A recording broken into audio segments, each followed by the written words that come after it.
오늘 본문 말씀을 중심으로 내 백성아 거기서 빠져나오라 라고 하는 제목의 하나님 말씀 나누도록 하겠습니다. 여러분, 이 땅에 태어나는 모든 사람들은 자신의 힘과 능력으로 어찌할 수 없는 천재지변이나 인류에게 다가오는 여러 질병들 앞에서 우리 인간보다 더 강한 존재가 있을 것이라고 하는 신인식을 갖게 됩니다. 왜냐하면 모든 인간은 자신이 삶의 주인 되어서 태어나지만 그럼에도 불구하고 스스로 자기 자신을 지키고 보호할 수 없다라고 하는 근원적인 그러한 불안감이 우리 안에는 존재하기 때문입니다.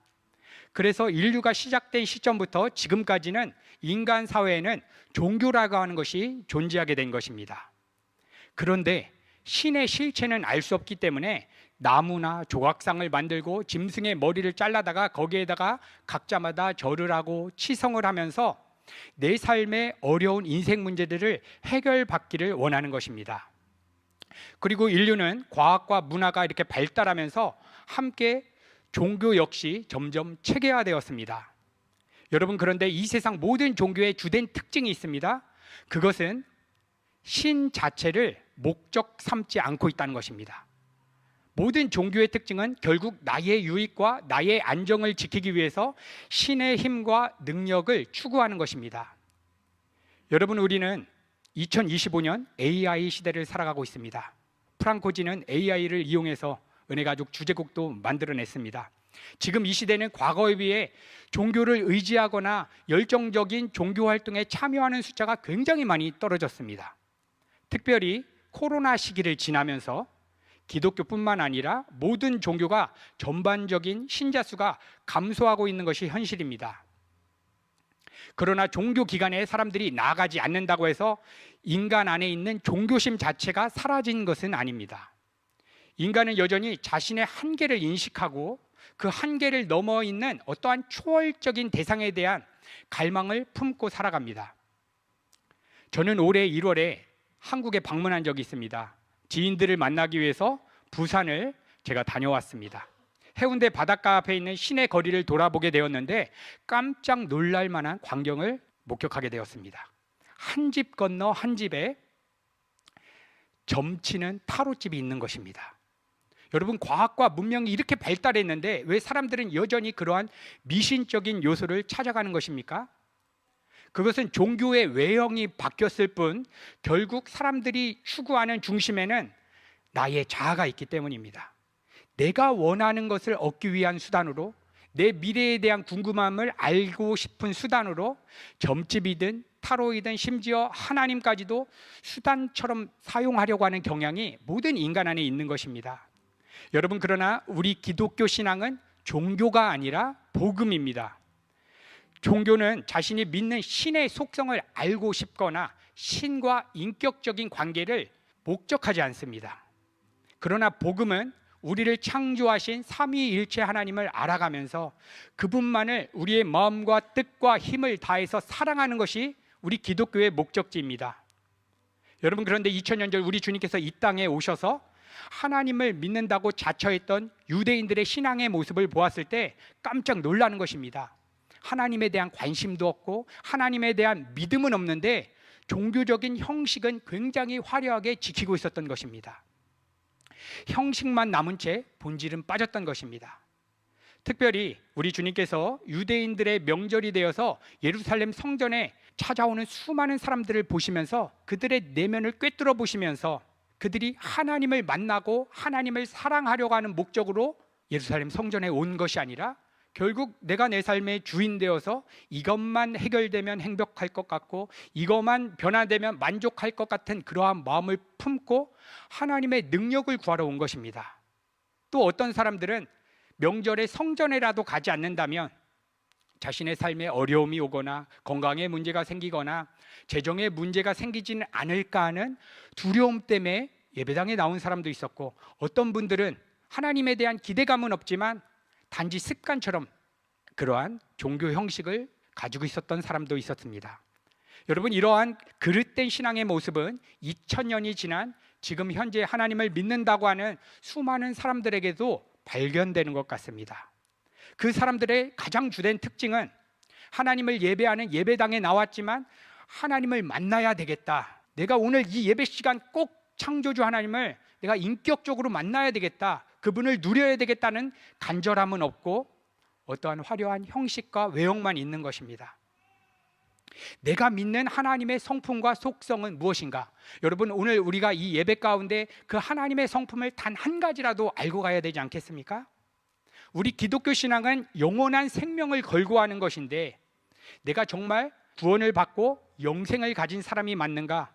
그리고 내 삶에는 구원받은 그러한 증거들이 실제로 나타나고 있는가? 이러한 본질적인 질문에 대해서 하나님의 말씀을 통해서 우리가 서로 나누고 격려하면서 아직 예수님을 인격적으로 만나지 못한 지체들을 위해서 기도하는 공동체가 바로 교회 공동체이지 않겠습니까? 초대교회 때 마귀의 공격은 예배당에 나아가지 못하게 막는 것이었다면, 지금 이 시대의 마귀의 공격은 예배당에 나아가는 것을 막지 않습니다. 제가 선교팀을 꾸려서 알바니아나 그리스 갈 때 사탄의 세력이 막지 않습니다. 그런데 공격하는 초점이 어디겠습니까? 여러 가지 선교 활동도 하고 저처럼 목사로서 말씀도 준비하고 성도들을 양육하는 역할을 하지만 정작 하나님을 사랑하고 하나님을 알고 싶어하는 갈망하는 마음만 빠진 채 형식만 이어가게 만드는 것, 이것이 지금 이 시대의 마귀의 공격인 것 같습니다. 사랑하는 성도 여러분, 오늘 이 짧은 예배 시간 동안 우리 각자마다의 신앙을 이 말씀을 통해서 우리가 점검함을 통해서 주님께서 진정으로 주시고자 하는 은혜를 우리가 발견하고 누리게 되는 시간 되기를 간절히 소망합니다. 여러분, 요한복음 말씀을 보시면 7가지의 표적이 등장합니다. 표적이라고 하는 헬라어 단어는 세메이온이라고 하는 단어입니다. 이태리 말로는 세뇨, 영어로는 사인, 표지판이라고 하는 역할입니다. 그러니까 어떠한 기적이 딱 일어났는데 기적 자체가 실체가 아니라 이것은 무엇을 가리키는 표지판의 역할을 한다는 것입니다. 요한복음의 7가지 표적 중에 오늘 본문 말씀에는 3번째 표적을 행하시는데 38년 된 병자의 근원적인 질병을 해결해 주십니다. 이것은 단순히 질병을 해결하는 것이 아니라 이 질병을 해결하는 이 표적을 통해서 무엇을 가르쳐 주고 있다는 것입니다. 그것이 바로 예수 그리스도의 십자가 복음입니다. 그래서 오늘 우리 주님께서는 이 표적을 통해서 십자가 복음의 의미가 무엇인지를 명확하게 알려주기 위해서 특정한 공간으로 이동하시게 됩니다. 여러분, 예루살렘 성전에 가시면 여러 문들이 있는데 희생 제물이 들어오는 양문이 있습니다. 쉽게이트라고 합니다. 여러분, 이스라엘에게 어린 양의 희생이란 굉장히 중요한 것입니다. 애굽에서 나올 때 어린 양의 희생의 피가 없었으면 애굽 사람들과 똑같이 장자재앙에서 죽어야만 했던 사람들이 이스라엘 백성들입니다. 그러므로 이스라엘 백성들에게 양의 희생은 생명의 은혜를 상징하는 것이고, 그러한 제사용 양이 들어오는 양문은 굉장히 특별한 의미가 있는 것입니다. 그리고 또 하나의 공간적인 배경이 있습니다.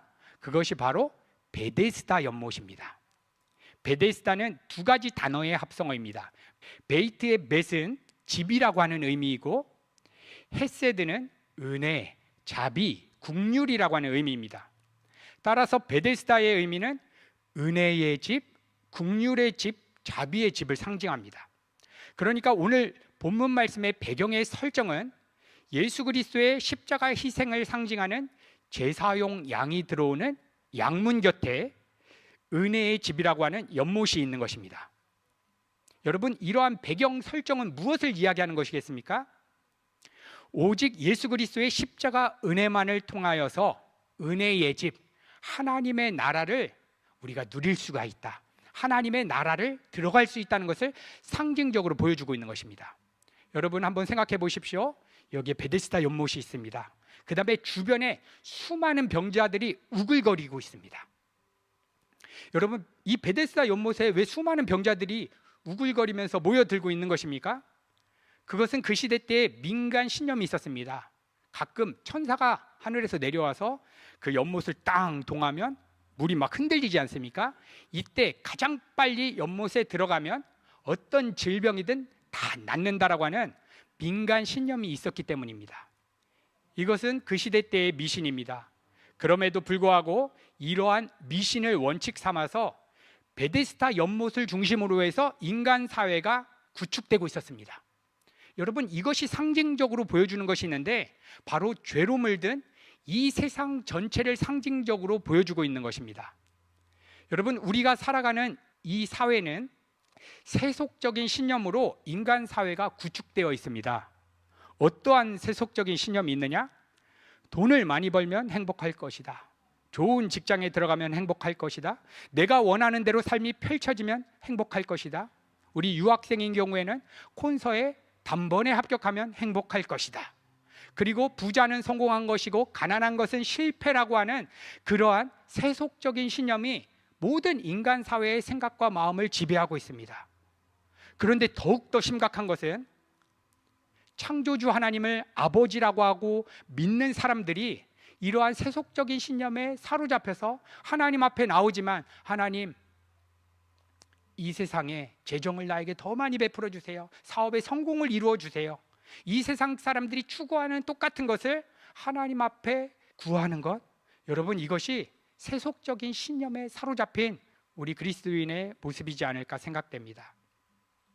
이렇게 우리 주님께서는 하나님 자신을 찾는 것이 아니라 자신의 욕망을 위해서 우글거리는 그 사람을 베데스다 연못 하나를 전체의 비유로 세팅하시면서 십자가 복음의 본질을 드러내시는 것입니다.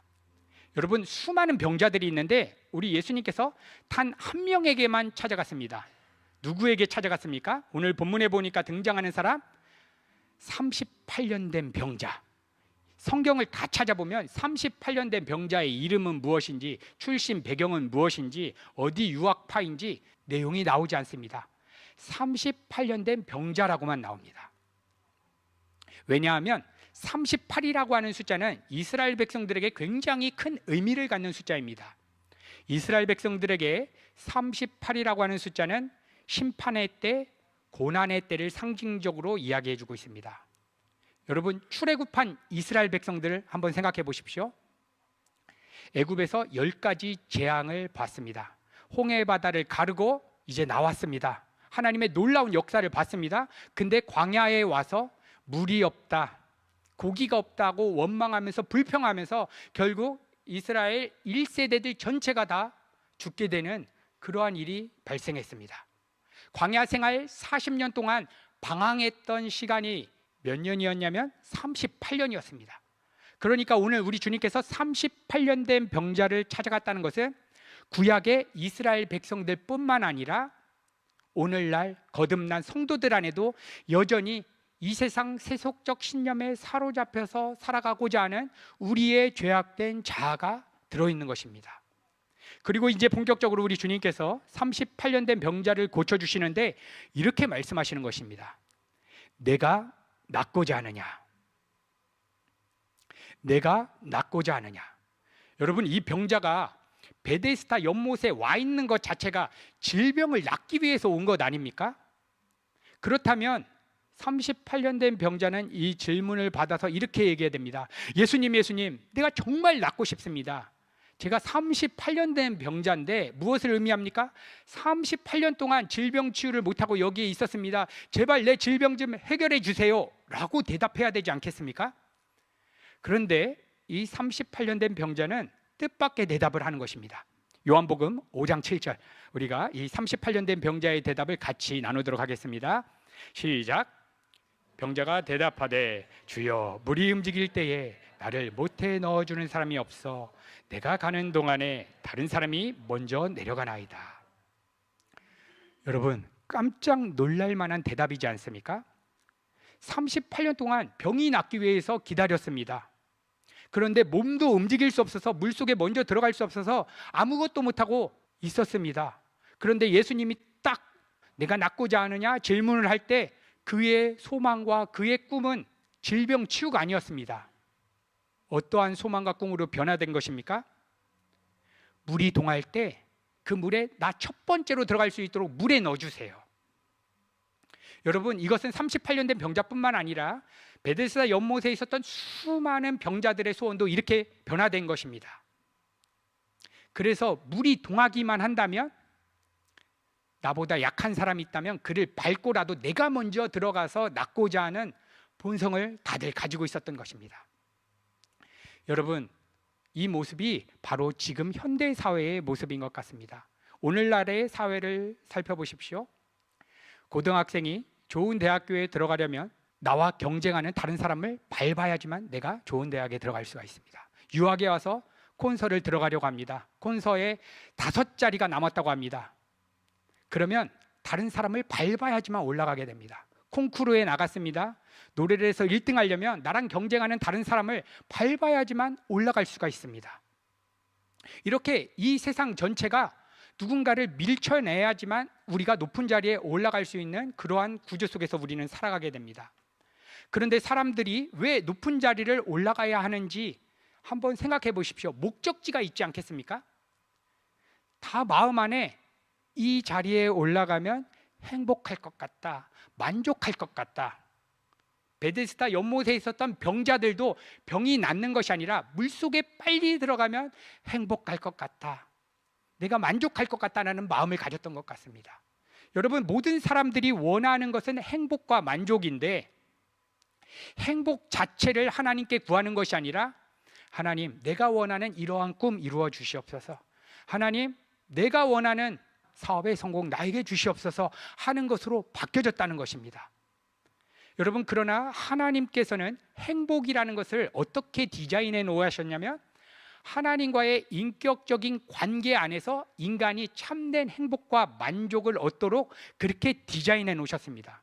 그래서 여기 계신 성도님들, 너무나 높은 자리까지 올라가신 성도님들 너무나 많으실 것입니다. 그런데 그 높은 자리에 올라갔을 때 오는 그 카타르시스는 잠깐 나에게 만족을 주지만 시간이 지나면 더 큰 공허감으로 오고 이거보다 더 큰 거를 얻지 못하면 불안하고 염려하는 마음이 우리의 마음을 사로잡는 것입니다. 왜냐하면 하나님은 거기에 만족과 행복을 창조하지 않았기 때문입니다. 여러분, 그래서 사람들은 이 정도면 분명 다른 사람들보다 더 멋지고 훌륭한데 더 높은 자리에 올라가려고 하는 것이고, 이만하면 예쁜데 계속해서 성형수술을 하는 것이고, 이만하면 부자인 것 같은데 더 많은 돈을 추구하는 것입니다. 왜냐하면 인간들은 타인과 나를 비교해서 내가 타인보다 더 높은 자리에 올라가서 인정받고 싶어 하는 그러한 인정 욕구를 가지고 있기 때문입니다. 그래서 오늘 우리 주님께서는 이 베데스다 연못을 축소판으로 설정하여서 너희들이 진정으로 원하는 것은 이 땅에서 성공하고 만족하고 음악계에서 가장 높은 자리에 올라가는 것이지만 내가 그것을 주러 온 것이 아니라 나는 너의 근원적인 문제를 해결하러 왔다, 이것을 보여주고 있는 것입니다. 오늘 주님께서 내가 낫고자 하느냐 이렇게 질문하였습니다. 38년 된 병자의 대답은 빨리 물속에 들어가고 싶습니다 라고 하는 질문으로 바뀌어버렸습니다. 그런데 우리 주님께서는 38년 된 병자의 그러한 요구를 거부하시고 그의 근원적인 질병을 치유해 주시는 것입니다. 그래서 이렇게 말씀하십니다. 요한복음 5장 8절에서 9절, 예수께서 가라사대 일어나 내 자리를 들고 걸어가라 하시니 그 사람이 곧 나아서 자리를 들고 걸어가니라. 이 날은 안식일이니라. 병자는 물속에 빨리 들어가기를 원했습니다. 우리식으로 얘기하면 하나님, 나 콘서 이번에 합격하게 해주세요, 이번에 콩쿨 우승하게 해주세요, 이번 사업에서 성공하게 해주세요, 이번 대선에서 대통령 되게 해주세요 라고 주님께 구한 것입니다. 근데 주님께서는 그거 안 들어주시고 그의 근원적인 질병을 해결해 주시는 것입니다. 여러분, 여기에서는 우리가 복음의 진리를 발견하게 되는 것입니다. 38년 된 병자가 예수님을 믿었기 때문에, 예수님께 어떠한 좋은 모습을 보였기 때문에 그의 질병을 해결해 준 것이 아닙니다. 오늘 본문에 보면 38년 된 병자가 예수님을 믿었다라고 하는 내용이 없습니다. 그리고 예수님도 이렇게 말씀하지 않으셨습니다. 38년 된 병자야, 내가 베데스다의 실체다, 하나님 집의 실체인 내가 이 땅에 왔다, 나를 믿으면 내가 너 질병 문제 다 해결해 주고 이 땅에서도 성공할 수 있게 내가 만들어 줄게, 그러니까 나를 한번 믿어봐 라고 말하지 않았습니다. 그냥 다짜고짜 일어나 걸어라 이렇게 말씀하셨습니다. 여러분, 우리는 보통 우리가 예수님을 믿는 것을 조건으로 구원을 받는다라고 생각할 수가 있습니다. 그러나 우리가 예수님을 믿는 것은 구원의 조건이 아니라 구원의 결과입니다. 다시 말하면 38년 된 병자가 예수님을 믿은 게 아니라 예수님이 다짜고짜 38년 된 병자를 찾아가서 그를 그냥 믿어주시는 것입니다. 그에게 믿음이라는 것이 선물로 들어와서 그 마음 안에 예수님을 믿게 된 것입니다. 그러니까 예수님이 38년 된 병자를 믿어주는 그 예수님의 믿음이 일어나 걸어라 라고 하는 메시지로 선포된 것입니다. 여러분, 여기 계신 모든 분들, 저 포함해서 모든 분들은 자신의 힘과 능력으로 예수님을 믿을 수가 없습니다. 하나님의 은혜의 선물로 믿음이라는 것을 선물 받아야지만 나도 예수님을 믿습니다 라고 하는 열매가 맺혀지게 됩니다. 이렇게 오늘 38년 된 병자는 아무런 자격과 조건이 없었지만 예수님께서 그냥 찾아가셔서 그를 사랑해 주신 것입니다. 그리고 오늘 사도 요한은 예수님의 마음을 읽으면서 오늘 이 베데스다의 이 사건을 안식일의 의미와 연결시키고 있습니다. 요한복음 5장 9절, 우리 한 목소리로 우리 봉독하도록 하겠습니다. 시작. 그 사람이 곧 나아서 자리를 들고 건너가리라. 이날은 안식일이라. 여러분, 이렇게 오늘 38년 된 병자의 질병이 해결되는 사건은 그냥 오래된 병자의 질병이 나았다 하는 그런 기적으로 끝나는 것이 아니라 안식일의 본질적인 의미와 깊이 연결되고 있습니다. 안식이란 무엇입니까? 평안, 만족, 이런 단어로 우리가 표현할 수 있을 것 같습니다.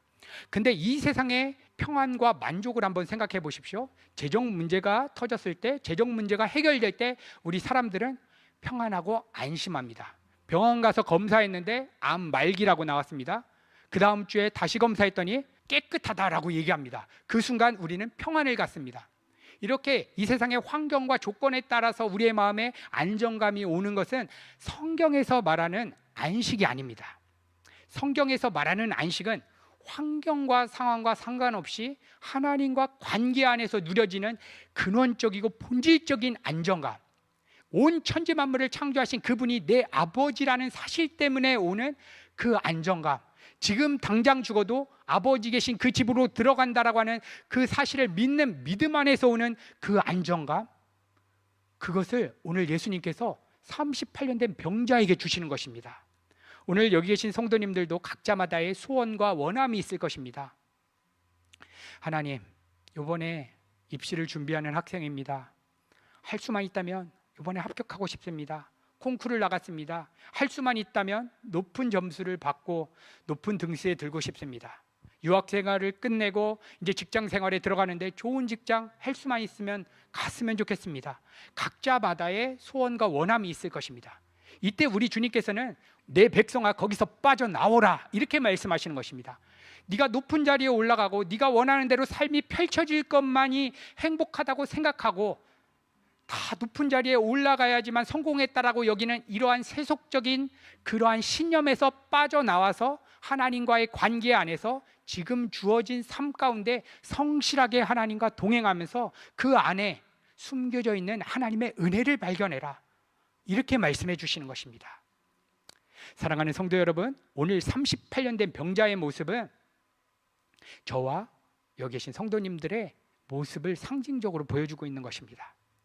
도저히 죄로 인해서 우리가 하나님 나라에 들어갈 수 없었던 우리의 인생 가운데 복음을 듣게 하시고 예배당에 오게 하시고 하나님의 말씀을 듣게 하셔서 예수님만이 내 인생의 주인이고 왕이라고 하는 사실을 도저히 인간의 힘으로 믿을 수가 없는데 믿게 해주셨습니다. 그리고 이 세상 세속적인 원칙 아래서 예수님 없는 사람들이 다 원하는 그것을 위해서 여태까지 살다가 복음을 딱 만나는 순간 모든 가치관과 세계관을 변화시켜 주셔서 하나님과 동행하는 지금 이 순간, 내가 학생의 신분이라면, 내가 직장을 다니는 직장인의 신분이라면, 사업을 하는 사업의 그러한 CEO의 신분이라면 그 자리에서 내가 할 수 있는 성실함을 다해서 미래를 바라보지 않고 지금 이 순간 하나님과 동행하면서 그 안에 숨겨져 있는 하나님의 은혜를 발견하게끔 하나님께서 우리 가운데 은혜를 베풀어 주셨습니다. 그래서 오늘 이 말씀을 통해서 우리 주님께서 성도님들에게 말씀해 주십니다. 내가 낫고자 하느냐? 내가 무엇을 원하느냐? 우리 주님께서는 이 세상의 가치관과 세계관에서 빠져나오라고 말씀하시는 것입니다. 누가 오늘 이 시간 하나님이 아닌 다른 대상으로 기쁨과 만족을 추구하고 이 세상 모든 사람들이 추구하는 헛된 그러한 신념에 쫓아서 살고자 하는 그러한 자신의 죄악됨을 십자가 앞에 다 내려놓고, 하나님, 오늘 이 짧은 예배를 통해서 오직 내 인생의 주인은 예수 그리스도이십니다, 내가 예수님 한 분으로 기쁨과 만족을 추구하겠다라고 누가 오늘 이렇게 결단하며 주님 앞에 나아가시겠습니까? 오늘 이 예배 가운데 우리가 그러한 마음으로 하나님 앞에 결단하며 나아가실 때 하나님께서 여러분들의 인생 모든 문제에 대한 주관자가 되셔서 우리가 상상할 수 없는 방식으로, 가장 창조적이고 아름다운 방식으로 우리의 삶을 인도해 주실 것입니다. 그러한 복음의 증인들이 되시기를 예수님의 이름으로 간절히 축복합니다. 아버지 하나님, 감사합니다. 오늘 이 주일 예배를 통해서 38년 된 병자가 예수님께서 내가 낫고자 하느냐라고 하는 질문 앞에서 주님, 내가 낫고 싶습니다라고 이야기하는 것이 아니라 물속에 빨리 먼저 내가 들어가고 싶다라고 고백한 것처럼, 하나님, 우리의 소망과 갈망이 그렇게 이 세상을 갈망하는 것으로 바뀌지는 않았는지 한번 돌아보게 됩니다. 하나님, 하나님을 만나고 우리를 창조하시고 우리를 구원하신 하나님을 만나기 위해서 이 시간 우리가 예배당에 나왔습니다. 나오기 전까지 우리가 하나님을 만나고 싶고 하나님을 누리고 싶고 그 하나님을 이전보다 더 사랑하고 싶은 그러한 갈망을 가지고 나왔는지, 아니면 형식적으로 습관적으로 나오진 않았는지 이 시간 하나님 말씀 앞에서 다시금 돌아보게 됩니다. 오늘 우리 주님께서 내 백성아, 이 세상의 세속적인 그런 가치관에서 빠져나오라라고 말씀하실 때, 하나님, 우리를 구원하여 주시옵소서, 우리를 건져 주시옵소서 하는 그러한 고백이 우리 성도님들 마음의 깊은 곳에서부터 드려질 수 있도록 주님 축복하여 주시옵소서. 그래서 오늘 예배를 마치고 돌아갈 때에는 이 세상이 다 변하고 삶의 끝이 와도 나 주님 없으면 살 수 없습니다, 그러한 진정한 고백이 우리의 입술 가운데서 들어질 수 있도록 주님 축복하여 주시옵소서. 모든 말씀 예수님의 이름으로 기도드렸습니다. 아멘.